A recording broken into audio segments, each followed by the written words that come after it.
About a month ago, I had this crazy idea to buy 3 skateboard blanks and paint them.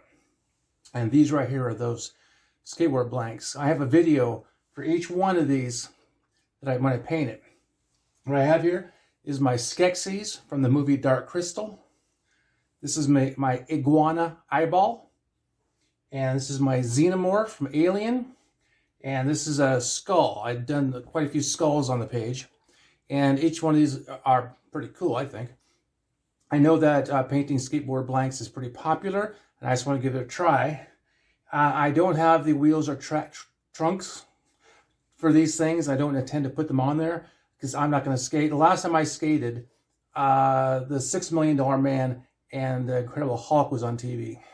So that was quite a long time ago. So I don't want to go out and break any more bones. I just broke 3 ribs about 2 weeks ago on the ice. So this right now is just kind of well, it's on my easel, but I might get a display rack. I don't know. Or I might find some kid and just donate it. I don't know. But I'm going to try to pin, or I'll put some links to the actual videos on this video. And I'll put a little bit of one of these or 2 of these after this video to see if you want to watch. So if you want to do this kind of stuff, make your own artwork for skateboards, it's kind of a tutorial. It's a DIY project, and it was kind of fun to do. So take a look.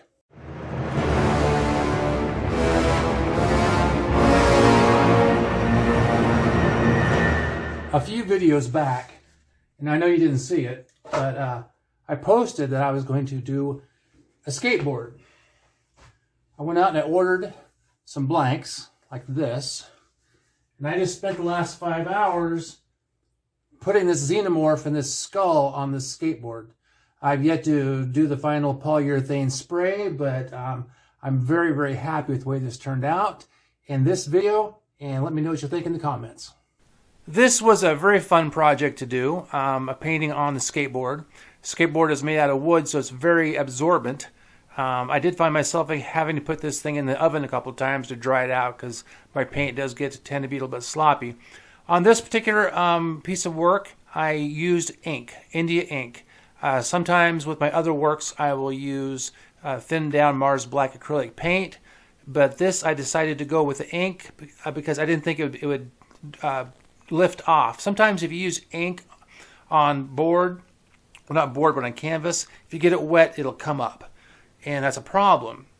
So I kind of got around that by using acrylic paint that's just thinned down. But I wanted to try the ink here because I like the way the ink wash works. And actually the acrylic paint wash works about the same. So here I am right here, and I'm just darkening in the pencil lines. This image was a copy of another painting I did that I photographed and I projected and put on the skateboard because I liked the way it looked. Right now I'm putting on about 50% ink wash because once I get my outlines done, I need to get the whole image dark enough that I can use highlights, and the highlights are what make your painting jump off the page. To the left there is a skull, and recently I've been doing a whole series of skull paintings. I thought it'd be really kind of cool if I put my xenomorph and a skull on the same canvas. Well, I guess the skateboard's a canvas. And it was a good opportunity here because the length of the skateboard gave me a chance to have them face towards each other. So not only was this fun to paint, the composition was kind of cool. So now that I have my ink wash on there, I start with my first layer of paints.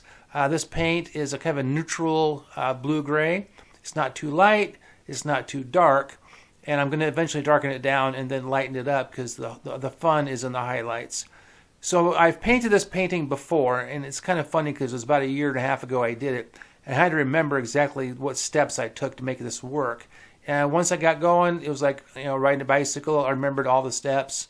I'm just using regular acrylic paint here. It's just that blue-gray, and this blue-gray works excellent for this xenomorph. When you think about a xenomorph, you think about being black and shiny, but this blue-gray just works really good, especially once I get the shading put on it, which we'll get here to in a second. So right now I'm just blocking in color, blocking in all my blues, and this is the work part of artwork because I'm just, like I said, I'm blocking in colors, putting in the work, putting in the leg work, and off to the right and to the left I have all kinds of brushes, all kinds of paints, all kinds of stuff. Here you see I'm putting in my first layer of shading. All this is about a 50% ink wash I put over the paint. And I just personally love the way this looks. It's my favorite thing to do. I think ink wash is totally underrated. I don't know anybody else who does it. I just had to refill my ink bottle because I used so much of it. I had to get another bottle, and going to the sink and trying to dump that into the other bottle, I didn't do too bad. I didn't spill too much. I thought about if I had a drinking straw, I could put the straw in the bottle, put my thumb over it and pull it out, but I could not find a drinking straw anywhere in the house, which is funny because usually I have plenty of them.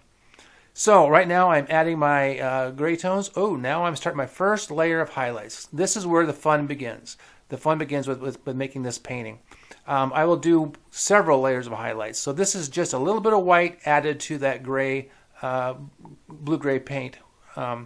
So I'm kind of putting just how to describe this. I'm not putting in the super bright highlights, so it's more of a impressive